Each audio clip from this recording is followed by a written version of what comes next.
That's what we said when they recommended that Wesley be sent back home for palliative care while he was still what they called fairly healthy. He was home with us over a little over 4 months. That little boy knew nothing but love.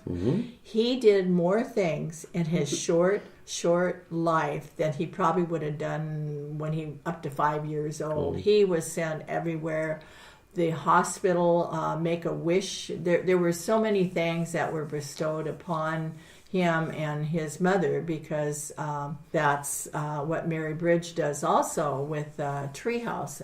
Could you talk a little bit about Treehouse? Yeah, absolutely. I forgot to mention that. So we have a wonderful family housing facility right on campus for families that have patients that are in the hospital for long periods. So if you think of it similar to a Ronald McDonald House, it's our version of that. So it's called Treehouse, a place for families. It's a beautiful facility. I think it has over 50 rooms for families to stay.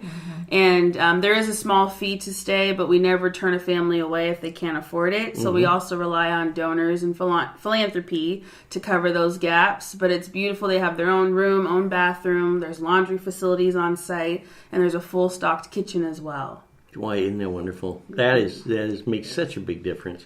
Well, now tell me, ladies, with all of this going on, how can we help you find more revenue areas to promote this? Very good question. Getting the word out is number one. We have the word out through our Lions organization, but we need to go bigger to support this project that is out there. $16,000 being brought in 1 year sounds like that's a lot of money. It's only a drop in the bucket. We need financial support. We need corporate support. We are asked to participate in many things. We don't have the volunteer source in the Lions because everybody is so busy trying to take care of what their projects are. So we're asking for community volunteers to work on various projects that come up. But the fundraising is our biggest and most needed. Needed of everything, I would imagine. Yes, sure. Yes. And do you find that through the fundraising and working in the communities with the different businesses, I know the Lions has been very much so recognized for their work with eyeglasses. Exactly. Oh, and the child diabetic program that you folks have every year. Camp Leo. Camp Leo. Camp Leo is very important. That's for type 1 diabetes. We still support very strongly Camp Leo, the eyeglass. We have various other projects that each club will put on themselves. We had an instance that just happened through LCI, which is Lions Club International.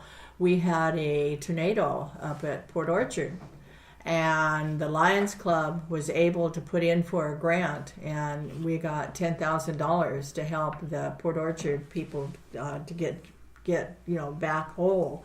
And many Lions Clubs came together and volunteered, and we ended up.